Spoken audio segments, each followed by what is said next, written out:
সেই উপলক্ষে বাংলাদেশ রাষ্ট্রীয় মানুষ অনুষ্ঠান আজকে মেদিনীপুরে তারা মনে করেছেন এই মেদিনীপুরে রাষ্ট্রীয় বাংলাদেশের সমাবেশ হিসাবে উপস্থিত থাকবেন আমাদের বিদেশের সকলের প্রিয় নেতা গণপ্রজাতন্ত্রী বাংলাদেশ সরকারের মাননীয় প্রধানমন্ত্রী জনাব তারেক রহমান।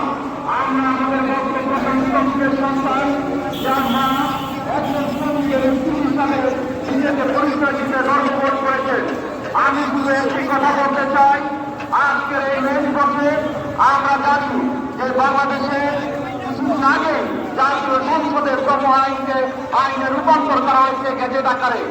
সেটি বাস্তবায়ন সহ শ্রমিকদের অধিকার যে জায়গাগুলিতে ক্ষুণ্ণ হয়েছে সেই বিষয়গুলিকে অ্যাড্রেস করে আগামীতে শ্রম আইন আবারও সংশোধন করা হবে এবং শ্রমিক তার ন্যায্য অধিকার পাবে।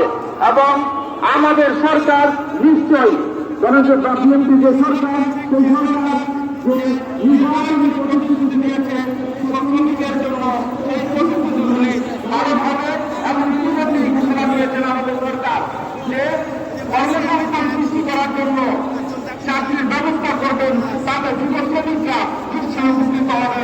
সরকারকে ধন্যবাদ জানাচ্ছি। বাংলাদেশ জিন্দাবাদ, জাতীয়তাবাদী শ্রমিক দল জিন্দাবাদ। গাজীপুর জেলা শ্রমিক দল আপনাদেরকে ধন্যবাদ জানাচ্ছি। ব্যানারটি নামিয়ে ফেলুন। সোনালী ব্যাংক এমপ্লয়িজ ইউনিয়ন আপনাদেরকে ধন্যবাদ জানাচ্ছি। ব্যানারটি নামিয়ে ফেলুন। বাংলাদেশ সড়ক পরিবহন ফেডারেশন দুর্যোগ এবং ভ্রমণ পরিবহনের নেতৃত্বে একটি বিশাল মিছিল এসেছে। মিছিলের ভাইদেরকে ধন্যবাদ জানাচ্ছি। ব্যানারগুলো নামিয়ে ফেলুন। ধন্যবাদ। সংগ্রামী বন্ধুগণ, এই পর্যায়ে বক্তব্য নিয়ে আসেন বাংলাদেশ জাতীয়তাবাদী শ্রমিক দল কেন্দ্রীয় কমিটির আন্তর্জাতিক দিবস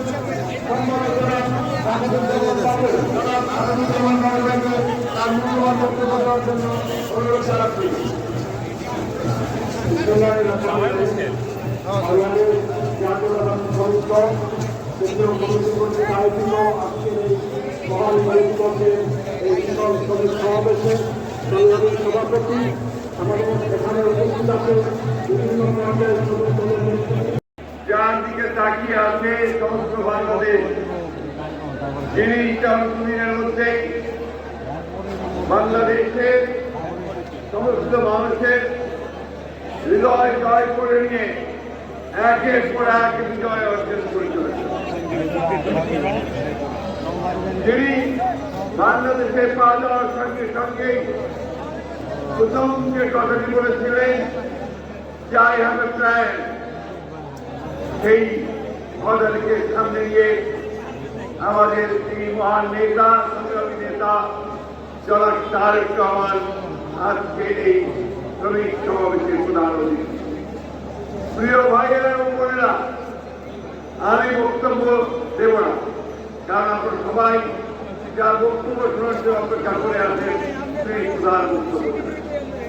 আমি শুধু একজন বাংলাদেশের রাজনৈতিক কর্মী হিসেবে তার সামনে যে কথাটি বলতে চাই, মাননীয় প্রধানমন্ত্রী, আপনি শুধু প্রধানমন্ত্রী নন, আপনি এই দেশের শ্রমিক প্রশাসনের মানুষের প্রতিনিধিও। আজকে সারা বাংলাদেশ একটা ধ্বংসী স্তূপের মধ্যে থেকে উঠে দাঁড়াতে শুরু করেছে আপনাদের। আমাদের কৃষি ধ্বংস হয়ে গিয়েছিল, আমাদের শিল্প ধ্বংস হয়ে গিয়েছিল, আমাদের ব্যাংক বিমা ধ্বংস হয়ে গেছিল, আমাদের অর্থনীতি একেবারে তলানিতে চলে গিয়েছিল। মাননীয় প্রধানমন্ত্রী, আজকে শ্রমিক শ্রেণী যারা সবচেয়ে বেশি অবৈধ হচ্ছে সমাজে, তারা সবচেয়ে বেশি আঘাতপ্রাপ্ত হয়েছে।